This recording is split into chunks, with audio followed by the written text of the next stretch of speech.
Less than 1 year ago, I made the video that you see on your screen right now. And in that video, I said that you could pretty much throw a dart at any of the cryptocurrencies in the top 10 to 50 cryptos, and you would likely make some serious gains in the upcoming bull run. Now, 10 months later, let's take a look at what has happened. Bitcoin in this video was $18,800, currently sitting at $60,000. In this video, Ethereum was $574, currently sitting at $3,800. XRP was at 50 cents, currently sitting at $1.13. So not a major gain, but we know why. Let's take a look at Polkadot at $4.84, one of the top picks that I said coming up for the year, currently at $40, and BNB at $28, currently sitting at $465. And in this video, I made it clear that had you purchased BNB just a few months before that, you would have been able to get it for $2. And prior to that, just mere cents when it's launched on Binance. Now, this is the same as me telling you that if my grandmother had wheels, she would have been a bike. This information is absolutely useless to you. There's nothing to prove here. There's nothing to say that, oh, if you had purchased this, you would have been a millionaire. When people are boasting and flexing about their Bitcoin gains, saying that if you had purchased it 10 years ago, you would have had 1 million trillion billion% gains in Bitcoin. Had you known about Bitcoin? No. Did you know anyone else investing in Bitcoin? No. So that does not matter. This information is absolutely useless to you now. What is important is what is coming up in the future. What do you purchase now? What do you get into to make gains in the upcoming potential next leg of the bull market? And the reason that we say that is that Bitcoin is a mere 8% from prior all-time highs that we had back in May, meaning that it's very likely we flip this all-time high, turn it into support, and make a run for new all-time highs as we head into the end of Q4 this year. Perhaps that doesn't happen and maybe the bull run is even extended, but either way, the gains are still there to be made. But one thing you need to remember, that these gains that I've just shown you, these 200x's out of BNB, these 100x's out of Cardano, are not what you should expect now. You have to remember the risk is higher and the reward is lower. But there are still opportunities out there to make some gains. And the reason that I say this is that towards the end of the bull run, the gains come faster in terms of the parabola or the move up. So for example, let's take a look at Bitcoin. During this run up, this was a period of 148 days. And in that period, we had a gain of 142%, right? However, from that point to the peak, it was 114 days and we had a gain of 171%. So the gains come faster and they come in a shorter period of time. So you need to be prepared to take profits and you need to be prepared to exit the market, because if you aren't, you will ride this up and you will lose everything you've put into the market. So what do we look for? How do you know what to purchase and what to buy? Now, there's a few categories of coins that we have to pay attention to. Of course, there are the blue chips, which are the major cryptocurrencies that you see on your screen right now. These are the cryptos that are in the top 10, top 20, the ones that major hedge funds and major crypto funds are investing in. These are the coins that you probably see the most online, the most searched for, the most videos around. These are the coins that you should be looking at if your risk is not that high. If you're not ready to play the proverbial shitcoin casino, you need to look at these cryptocurrencies because these have true use case and true fundamentals behind them, meaning that, besides, of course, perhaps Dogecoin, meaning that the value of these coins are not purely based on speculation. For example, Ethereum is probably one of the largest financial networks in the world. There's an underlying value, an underlying reason that the value of Ethereum is currently $3,800. It's because people are using it, people are minting NFTs on it, people are making transactions, people are building dApps on this. The same goes for Solana, the same goes for Cardano, the same goes for Polkadot. These are all underlying ecosystems that other projects and other networks are built on top of, meaning that the value is there. The value is a fundamental value. However, we look at something like Dogecoin, we look at something like Litecoin, we look at something like Shiba Inu. Litecoin was a joke. Shiba Inu and Dogecoin. These are purely based on speculation and hype. There's no true network value there. There's no true use case. They are meme coins and they are serving their purpose as meme coins. People are buying into it as a form of hype. They're buying into it as a form of community. The same reason that people buy NFTs. Buying a CryptoPunk doesn't necessarily mean that you're going to use that CryptoPunk. Of course, there are NFTs with utility and use case, but most NFTs are based on speculation. very much like the real world. People buy into brands, they buy expensive clothing, they buy that because they want to be associated and they want to be aligned with that brand, and they believe that it has that value, therefore they speculate on it and give that item or that brand that value. Now, these are the things you need to differentiate between. Do you have a use case behind the token, or are you speculating on the value just like all the other speculators out there? Now, if you don't have a high risk, you want to buy these with underlying value, sit on them and watch them go up over time. Now, if you have a bit more risk, or perhaps you do like to take on advanced risk, look at something like Dogecoin, Shiba Inu, all of these sort of meme coins. Now, I'm not saying you should buy into these. I'm saying that if you do want to play the casino, because that's exactly what it is, that's what you should look at. Then we move down the list and we look at the rest of the cryptocurrencies. Look at something like Polygon. That is also another protocol that is being used. The value moving through this network is tremendous, meaning that the value of this item or this project will go up, as we've seen today with a rise of 23%, with the announcement that possibly, or UN Finance will be integrating Polygon. So there's value that's going to come into the ecosystem there. Now, if you have no idea what I just said, if you don't understand what I just said, then you shouldn't be investing in this. I get people ask me every single day, hundreds of tweets, people asking, Sheldon, what do you think of this coin? What are your thoughts on this? What are your thoughts on that? My thoughts do not matter. Do not listen to me. Do not listen to my opinion on these coins, and you shouldn't listen to the opinion on any other cryptocurrency influencer either about what coins you think are important, especially if they're further down the list, especially if they're lower cryptocurrency, lower caps. All we're doing is we're bringing these cryptos to your attention, and then you have to go and look into them yourself. If you don't understand the tech behind them, if you don't understand what's happening, don't invest, because you're literally gambling your money away. You're throwing it into a casino. And the reason that I say that is because I will get people who message me asking, have you seen this cryptocurrency, X coin or whatever it is, random cryptocurrency? Do not invest in whatever I just said. And I'll go look at it, and it's coin rank 953 or something, right? If it is that ranked, if it's that low, and you don't know what it is, and you don't know the tech behind it, and you don't know why it has value, so you have to ask somebody else's opinion on it, do not invest in it, because you are not special finding these microcap cryptocurrencies unless you understand the tech. There are developers out there, there are investors who have been doing this day in and day out and know way more than you. Leave it to them to find the shit coins, leave it to them to find these microcap gems and let them invest in those. As we head into the tail end of this bull run, it's going to be very difficult to predict what is going to pump and what is going to be a good investment. So stick to the blue chips, stick to those that have network effect, stick to those that have true use case, and you will make money, right? If the bull market doesn't succeed, let's say we don't pump into new all-time highs for Bitcoin and we crash down from here, right? What do? You extend your time horizon. If you've invested in blue chips, you've invested in solid cryptocurrencies that have a network effect and a use case, you extend your time horizon and you cash out in the next bull run, or you wait until you come back to the highs in the next bull run, right? If you've invested in shit coins and coins that don't have any use case and you don't understand the tech behind them, you're going to get wrecked. Your investment's going to go down 95, 99%, and you will never make it back, right? We look at coins like ICP. I know people were pumping the heck out of this before it launched.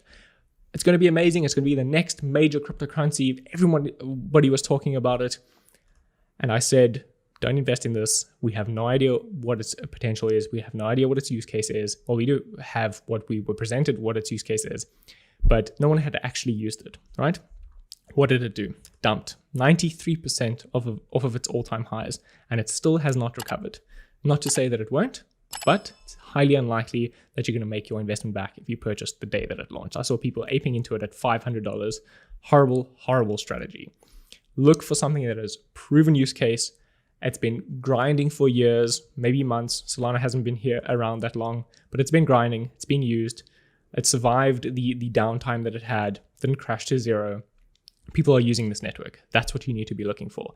Stop trying to find gems if you don't know the tech behind it and you don't understand it. Unless you're a developer, unless you've been here for an extended period of time and you can understand the tech behind these cryptos, don't invest in them. Then the next thing we need to look at is, what is the potential? How do we know which one's going to pump? How do we know when it's going to pump? What are we looking for? So the first thing you need to do is you have to understand what will make said project better, right? There's nothing that will make Bitcoin better than it currently is as a store of value. It's working exactly as what it is. So news events, such as an upgrade, a Taproot upgrade, Lightning Network, so on, will have some effect on Bitcoin, but it's not going to pump it to $500,000. Bitcoin has done what it needs to do. That's it, right? Ethereum, what do we have? Ethereum 2.0 coming out. That's a potential major catalyst for growth, right? But perhaps people are waiting to cash out at that point. So what do? You buy the rumor, you sell the news. You buy leading up into ETH 2.0. If it dumps, buy in back lower.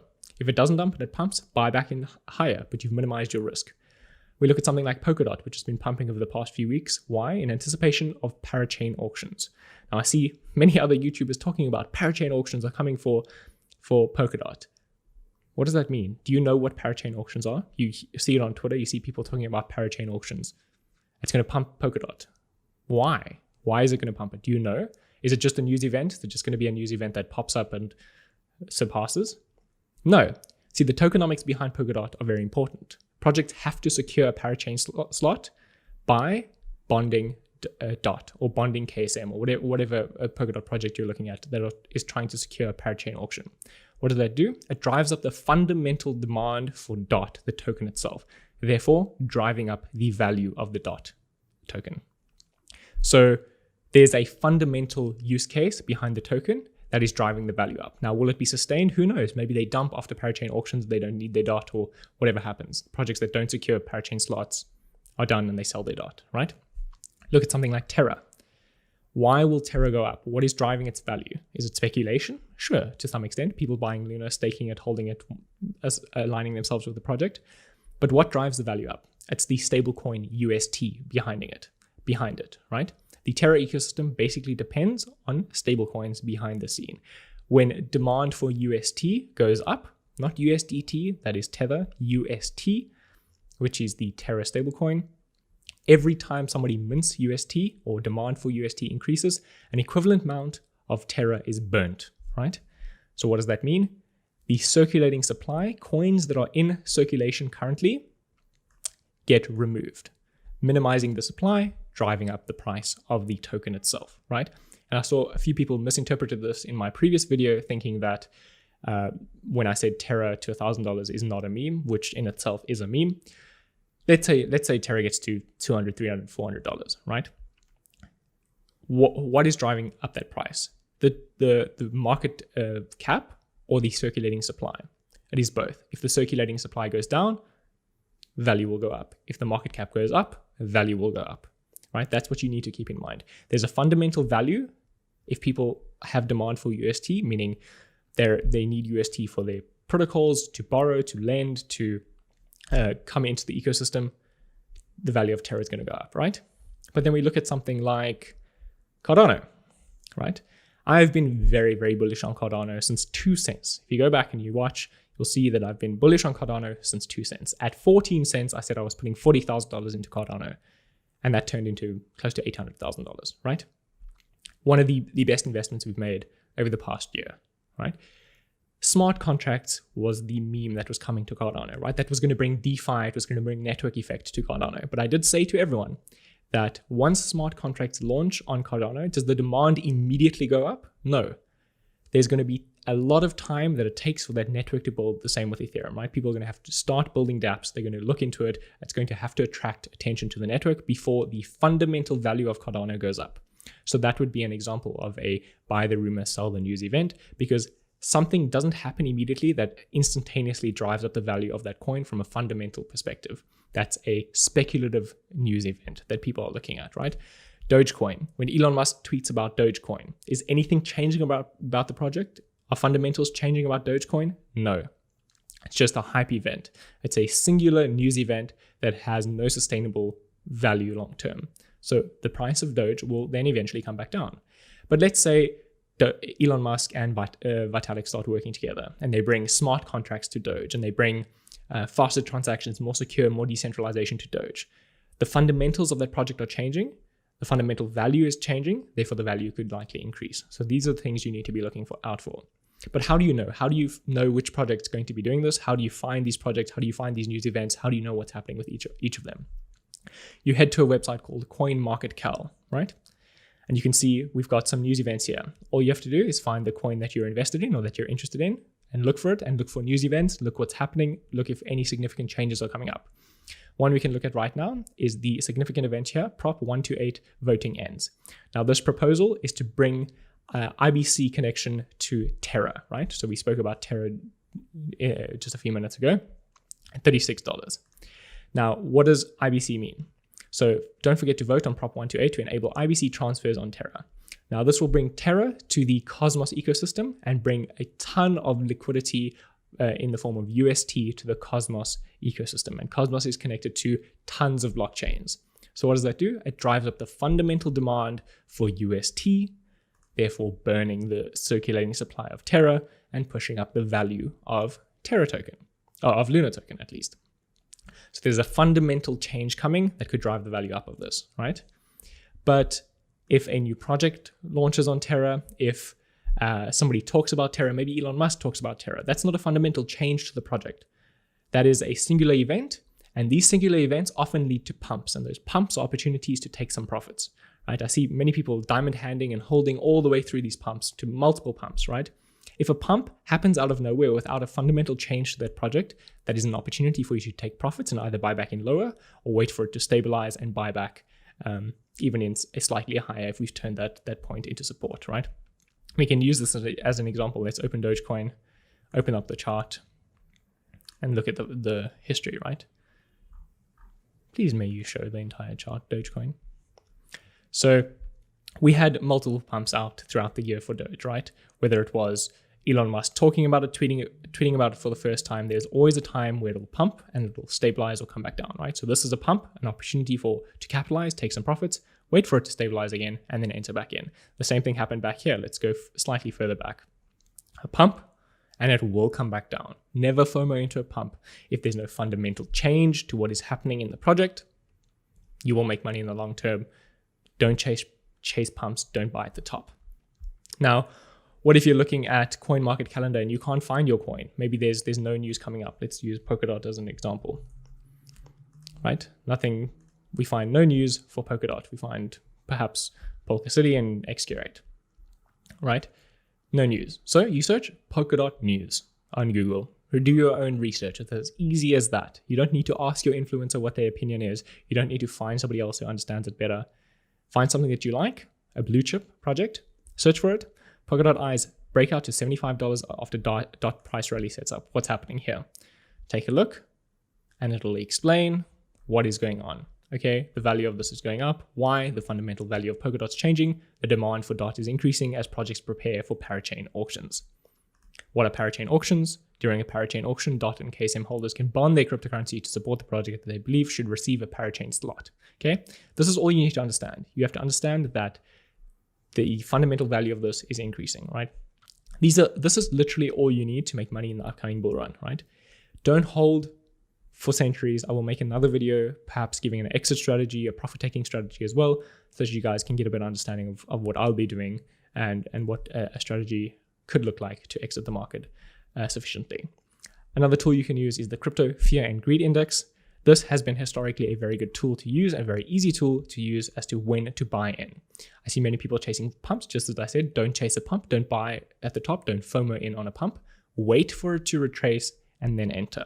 The Crypto Fear and Greed Index is one of those that you can use as well. When extreme fear, or at least increased fear, is a good time to buy. Extreme greed, probably a good time to sell. We aren't in extreme greed yet, probably not a good time to sell. Just wait a little bit longer, wait for extreme greed, and everyone's greedy, sell. When everybody's fearful, buy, right? Now, as time goes by, this indicator will become less useful as we pump in towards the end of the year. Maybe we make new all-time highs. Everybody's going to be extremely greedy and they'll be incredibly fearful after we crash after that. It's not going to be a perfect time to buy. That will be the peak of the market. We're looking for a market top. Perhaps this will happen, perhaps it won't. I'm not saying it definitely will happen. I have literally no idea what will happen, right? I don't know if we'll have a market peak like we did back in 2017, maybe a double bubble like we did, well, very likely a double bubble like we did in 2013. Maybe we have a triple bubble. Maybe the market lengthens into 2022 and we have a third peak in 2022. I don't know, you don't know, anyone else who's speaking about this does not know. It is purely speculation and trying to predict what is going to happen, right? But you need to be prepared for any situation, and the way that you do that is you take profits on a pump and you only re-enter on a retracement. You don't enter on a pump and exit on a sell-off, right? This is all you need to know. Pick blue chips, pick good projects. If you don't understand the project, don't invest. If you don't understand why it's pumping, don't invest. That's all you need to know. Stay tuned. Subscribe to the channel if you want more guides like this, more actionable advice. I'll be doing a few more videos like this to help you guys navigate the rest of this bull market. If you liked the video, or if you've made it this far, please leave a comment down below with the word wabba-lubba-dub-dub. Give the video a like if you liked the video, subscribe if you want to see more, and as always, I shall see you in the next video. Cheers.